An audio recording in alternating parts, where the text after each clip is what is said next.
Bendiciones, muy buenos días. Les saluda el pastor Abraham de la Iglesia Cristiana Ministerio Apostólico Libertad Sin Límites. Vamos a compartir un día más de nuestras notas de estudio bíblico diario. Hoy es lunes 10 de octubre del 2022 y en el Antiguo Testamento estamos en Ezequiel, capítulo 30, donde nos dice: profetiza y di, dice el Señor a Ezequiel, cerca está el día de Jehová, día de juicio y castigo a todas las naciones. Destruiré las riquezas. Nabucodonosor contaba con un ejército que tenía las personas más fuertes. Habrá destrucción de ídolos y no habrán más faraones. Cautivos serán llevados. Dice el Señor: he quebrado el brazo del faraón y no podrá hacer la guerra. Es el Señor quien fortalece para salir a la guerra. Así lo hará con quien Él escoja. Porque en este caso había escogido a Nabucodonosor para juzgar a su pueblo. Y bueno, cuando viene el juicio de Dios a causa del pecado y de la maldad, las consecuencias siempre serán graves. Dice el Señor, en el capítulo 31 de Ezequiel, dice el Señor al faraón: ¿por qué creíste que tu grandeza estaba por encima de todos? Y le hace una comparación a un árbol que está por encima de todos los demás en el huerto del Edén,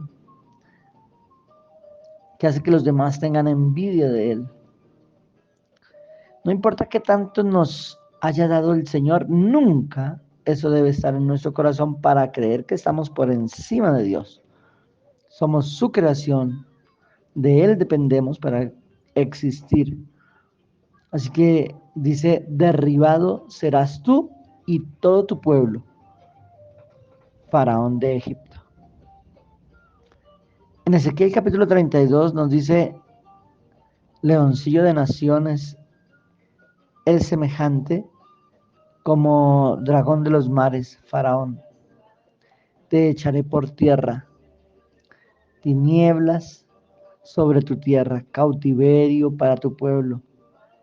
Lo que tenga que pasar hasta que todos reconozcan que hay un Dios y su nombre es Jehová. Terror y confusión es lo que hacen los que actúan con maldad sobre el pueblo. Serán juzgados, muertos, su sangre será derramada. Y bueno, ¿qué nos dicen estos 3 capítulos de Ezequiel? El Señor sigue hablando de juicios y entendemos históricamente que esto ocurrió ya hace mucho tiempo, pero si tomamos el contexto espiritual de lo que está ocurriendo y lo comparamos en nuestro tiempo, podemos ver que se nos avecinan las mismas consecuencias. Ya no hay faraones, pero tenemos unos gobernantes a nivel global que han manipulado, que han ejercido poder y dominio sobre la vida de las personas, sobre los pueblos, han actuado con maldad, han, han hecho que muchos estén muy empobrecidos, ¿cierto? Y Dios ha visto, y esta creación es de Él.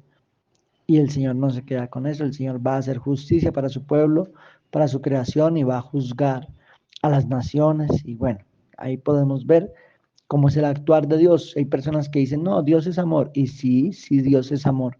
Pero también dice la palabra que es fuego consumidor. Así que es importante que nosotros entendamos que habrá un día en el que el Señor nos va a hacer justicia. Ahora, en el Nuevo Testamento estamos en el Evangelio según San Marcos, hemos llegado hasta el capítulo 7, donde nos dice: una tradición tienen los judíos que muchas veces se lavan las manos para hacer cualquier cosa y pues, también para comer.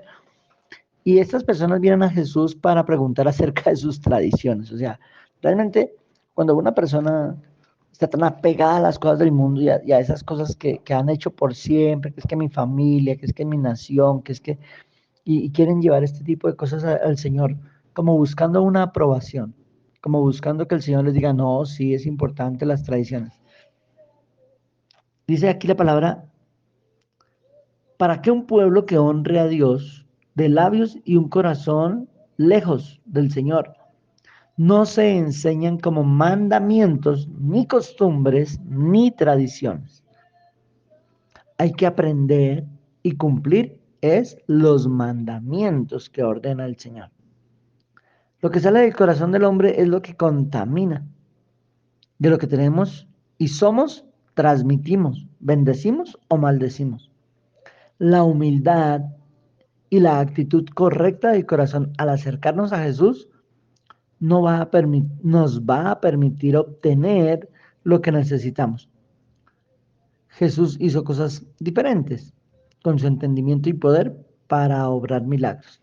Así que hay un contraste en este capítulo 7 y es que vemos a los religiosos, a los fariseos, es cierto, a los que se supone que saben, haciendo preguntas tan tontas, con unas actitudes tan incorrectas, yéndose por las tradiciones y tratando de juzgar a los discípulos del Señor. Diferente a la mujer sirofenicia, una mujer que no es del pueblo de Dios, una mujer que no tiene nada que ver con el Señor, pero que entiende y reconoce la autoridad, el poder, su nombre, ¿cierto? Y que lo que Él diga, eso se hará, y se humilla, y muestra su corazón, tanto que Dios dice, no he hallado tanta fe. Esta es el tipo de fe que yo quiero, son las palabras que quiero escuchar de las personas que se acercan a mí. Como consecuencia, su hija quedó sana. En Marcos, capítulo 8, nos dice la palabra, Jesús alimentó a la multitud que le sigue y lo sigue haciendo. El Señor usa lo que tenemos y con su poder multiplicó los panes y los peces para todos. Hay que recoger lo que sobra. No se desperdicia nada. Siempre me ha causado curiosidad cada vez que leemos los evangelios, en los dos milagros, en el de que alimentó a 5.000 y luego en el que habla que alimentó a 4.000 aproximadamente, muchos más tal vez serían, y dice que recogieron 12 cestas llenas y luego dice que recogieron 7 cestas llenas, y es que al Señor no le gusta el desperdicio. Quiero que hoy tengas eso en tu corazón. Al Señor no le gusta que se desperdicie nada. De todo lo que se usa y de todo lo que el Señor da, se recogen las obras, se recogen y se le dan un uso. Yo no sé qué uso le vas a dar, pero no se desperdicia, no se bota. ¿Ok? Bueno, eso dice la palabra. Ahora dice religiosos, políticos o gobernantes. Guarden su corazón de sus doctrinas y de su forma en que manipulan a las personas. ¿Ok? Entonces, luego vamos a tener una predicación congregacional acerca de este tema que es muy, muy importante, porque la religión como tal es para manipular, obviamente para llevar a condenación. Y los políticos o el gobierno a través de los políticos es para manipular, para enriquecimiento de unos pocos y sometimiento de muchos. Y cuando se une la política con los gobernantes y la religión, ahí sí que es más grave todavía, ¿verdad? Entonces, el creyente en Dios, la iglesia de Jesucristo, pues, ni tiene partido político, ni anda metido en cosas de política, ni toma bando en ciertas cosas. Y con respecto a la religión, pues estamos lejos, lejos de los conceptos de la religión en la práctica. Bueno, ahora dice, Jesús escupió los ojos de un hombre ciego y fue sanado. ¿Quién sé yo que es Jesús de Nazaret? Digamos que esta es la pregunta que trae la revelación, el entendimiento, la salvación, el empoderamiento. ¿Quién digo yo que es Jesús? Jesús es el Cristo, esa es una palabra griega. Jesús es el Mesías, esa es una palabra hebrea. Jesús es el Salvador, esa es la palabra en español. Él es el Hijo de Dios, del Dios vivo, hecho hombre. Ahora nos dice, para ir con Jesús hay que negarnos en nuestro corazón a todo lo demás. Él es nuestra prioridad. El Señor dice, si no se niegan a todo lo demás, no van a poder estar conmigo. ¿Por qué? Porque Dios es demandante. Jesús es demandante, ¿sí? Esto, si quieres, lo puedes comparar en una relación personal. Y es que si vas a estar con tu esposa, pues no puedes estar con otras mujeres. ¿Por qué? Pues porque no, porque tu esposa demanda toda la atención. Con Dios, con el Señor Jesucristo, es exactamente lo mismo. Vas a tener que darle toda tu atención. Y por último, nos dice que nosotros debemos caminar sin vergüenza, declarando nuestra fe.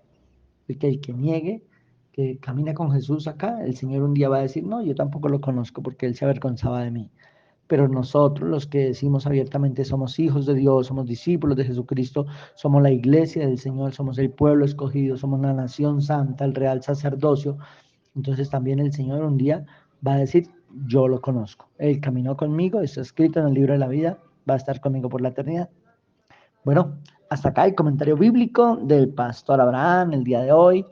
Te bendigo, te animo para que de día en día tengas tu tiempo con el Señor, en su presencia, orando, adorando y escudriñando las escrituras que son las que nos revelan el carácter del Dios en el que creemos. Es mi propósito que cada día conozcas más al Dios en el que dices creer. Te bendigo, que tengas un resto de día muy feliz.